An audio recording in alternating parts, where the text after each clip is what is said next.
Hello all, welcome to my channel. This is mom of రియాష్. Please subscribe to my channel. So మీకు అర్థమైపోయి ఉంటుంది తమ్ముళ్ళు చూడగానే ఏం చేస్తున్నాను. కోడిగుడ్డు ఉల్లిపాయ కారం అనమాట. ఎగ్స్ బాయిల్ పెట్టుకున్నాను. సో ఆ చిమ్మిన వాటర్ ఉంది కదా, అది స్టవ్ అంతా ఖరాబ్గా ఉంది. అది ఫస్ట్ క్లీన్ చేసుకున్నాను. మూత పెట్టుకుంటే అవ్వదనమాట. సో తీసే పెడతాను నేను. అండ్ ఆనియన్ చాప్ చేసుకోవాలి, ఫైన్గా చాప్ చేసుకొని. కచ్చపచ్చగానే పర్లేదు, సన్నగానే తరుక్కోవాలని ఏం లేదు. సో 2 టేబుల్ స్పూన్ ఉప్పు వేసుకున్నాను నేను, సాల్ట్.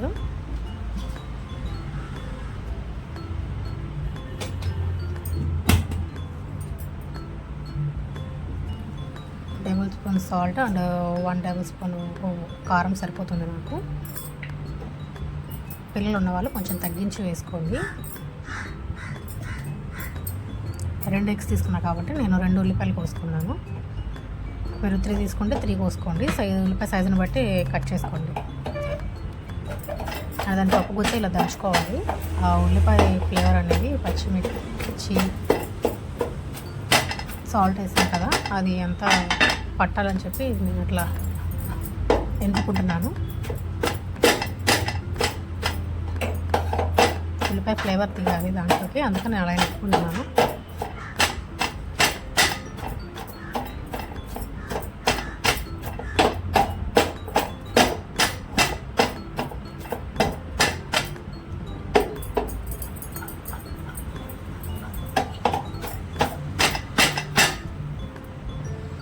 కొంచెం వాటర్గా అయింది లోపల అన్నప్పుడు ఆపేసేయండి. ఆపేసేసి ఒక ప్యాన్ పెట్టుకొని దాంట్లో రిఫైర్డ్ ఆయిల్ మీకు సరిపోయినంత మీరు ఆయిల్ వేసుకొని. నేను ఎక్కువ ఆయిల్ యూస్ చేయను, 2 టేబుల్ స్పూన్ సరిపోతుంది నాకు.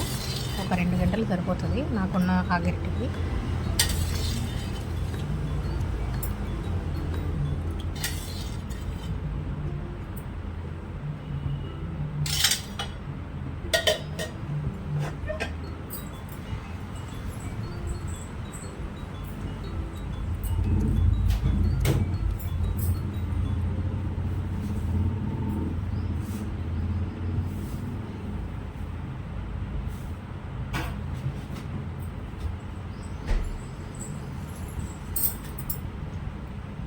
మీ దగ్గర ఉన్న కర్రీ లీవ్స్ కొంచెం యాడ్ చేసుకోండి.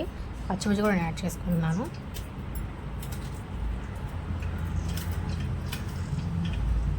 మీరు పోపు గింజలు కూడా యాడ్ చేసుకోవచ్చు, కానీ అది ఎగ్లో పంట కింద నచ్చదు కాబట్టి నేను యాడ్ చేసుకోవట్లేదు. మీకు నచ్చుతుందంటే మీరు యాడ్ చేసుకోండి, బట్ ఎగ్లో బాగోదని నా సజెషన్.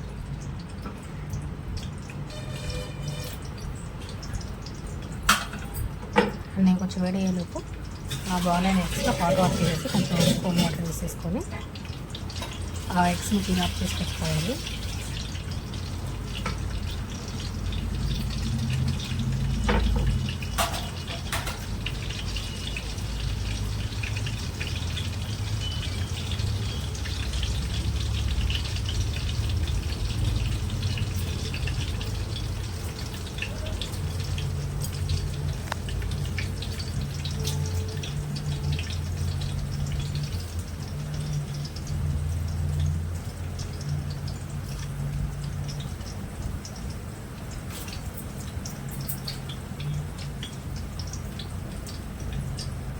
మనం ఇందాక ఏదైతే ఎన్నుకున్నామో మిర్చి, సాల్ట్ అండ్ ఆనియన్, ఆ మిక్చర్ని మనం ఈ ఆయిల్ కాగిన తర్వాత దాంట్లో యాడ్ చేసేసుకోవాలి.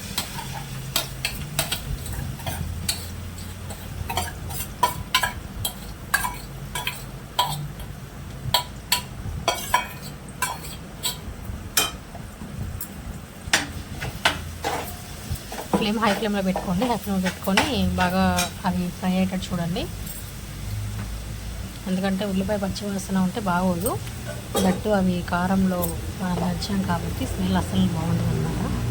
అవి బాగా ఫ్రై అయితేనే టేస్ట్ బాగుంటుంది. కొంచెం పసుపు వేసుకొని కలుపుకోండి. హై ఫ్లేమ్లోనే ఉండాలి, అక్కడే ఉంటాం కాబట్టి ఇది జస్ట్ 15 మినిట్సే పడుతుంది, ఎక్కువ టైం పట్టదు. సో మనం అక్కడే ఉండి చేసేసుకోవచ్చు. ఉల్లిపాయ మాత్రం బాగా ఫ్రై అవ్వాలి, మరీ అయిపోకూడదు, మీడియంలో ఉండాలి, గుర్తుపెట్టుకోండి.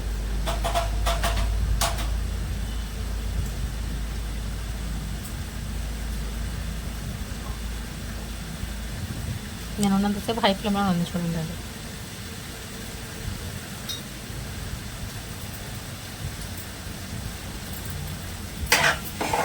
మధ్యలో కలుపుకుంటూ ఉంటున్నాను, మరీ మాడిపోకూడదు కాబట్టి.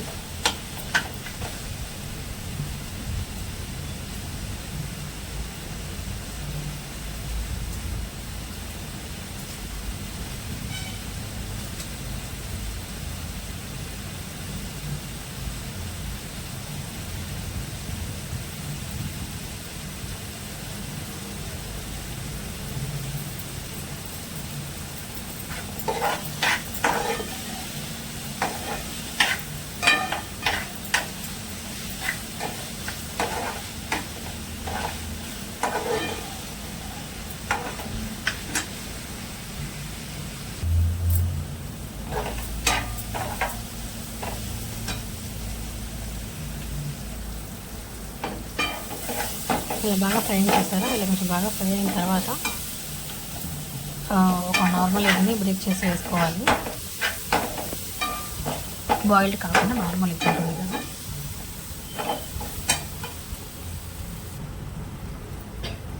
అది బ్రేక్ చేసి వేసుకోవాలి. దీనివల్ల ఏంటంటే కర్రీ అనేది రైస్లో బాగా కలుస్తుంది, నిండుగా కలుస్తుంది. కొంచెం కర్రీ అయినా ఎక్కువ కలుస్తుంది. అందుకని ఒక ఎగ్ అలా బ్రేక్ చేసి వేసుకోవాలి.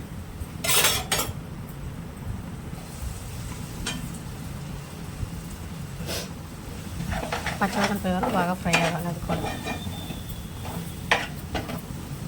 ఇది మనం హైలో పెట్టుకుంటే తక్కువ టైంలో అయిపోతుంది. హై ఫ్లేమ్లో పెట్టుకొని చేసుకోవాలి.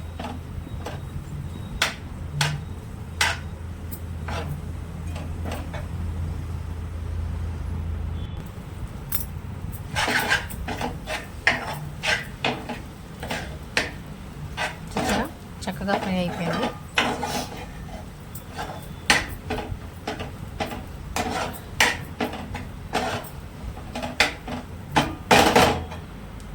ఇప్పుడు బాయిల్డ్ ఎగ్స్ ఉన్నాయి కదా, అవి మూన్గా కట్ చేసుకోవాలి.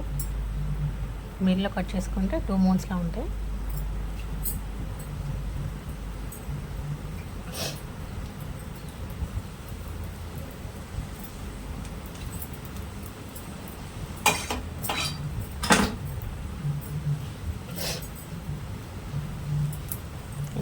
అదంతా కొంచెం మగ్గించుకోవాలి. పచ్చివాసన ఆల్రెడీ పోయింది, కాకపోతే కొంచెం బాయిల్డ్ ఎగ్స్ కూడా ఫ్లేవర్ పట్టేటట్టు కొంచెం అట్లా పైన పెట్టుకుంటున్నాను నేను. అలా పెట్టుకొని ఒక 2-3 మినిట్స్ ఉంటే చాలు, మగ్గిపోతుంది.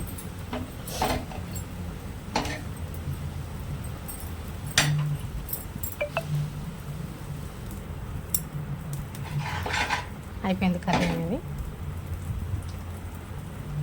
ఇంకా స్టవ్ ఆఫ్ చేసేసుకుంటున్నాను.